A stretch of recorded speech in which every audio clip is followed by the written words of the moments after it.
Pozdrav svima iz ordinacije Cvijanović. Sa nama je naš dragi pacijent Edin koji je došao čak iz Amerike po svoj novi osmeh. Imali smo malo problema zato što pacijent nije imao sve zube, ali smo to rešili ugradnjom implanata i on je dobio svoj Hollywood smile. Dobar dan Edine, kakav je osjećaj? Dobar dan, ma super, fantastičan, odlično, bolje nego što sam očekivao. A pored ovako lijepih djevojaka, kako će da bude, pored lijepih zubi mora biti lijepo. Sad iskreno, da znaju naši pacijenti, kakva je bila procedura? Da li je bila naporna, bolna?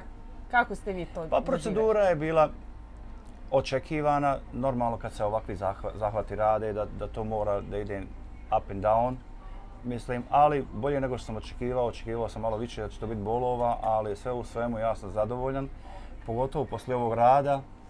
Šta da kažem? Znači, isplatilo se. A kako da ne? Vi biste preporučili svim pacijentima, bez obzira što je komplikovanije, da se upuste u proceduru. Kako da ne?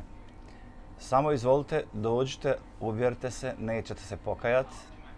I na kraju, kad dobijete lijep osmijeh, bit ćete satisfied sa svim što ste izgubili i dobili, i vrijeme i sve ostalo. Ja sam prezadovoljan sa radom ovih djevojaka, doktora Cvijanovića. Ordinacija je fantastična, djevojke su fantastične, što kaže se da bi, ako bi trebao raditi, ponovo došao opet radim na isto mjesto. Hvala lepo. I bit će mi veoma zadovoljstvo veliko da dođem na kontrolu, da opet posjetim ove divne ljude.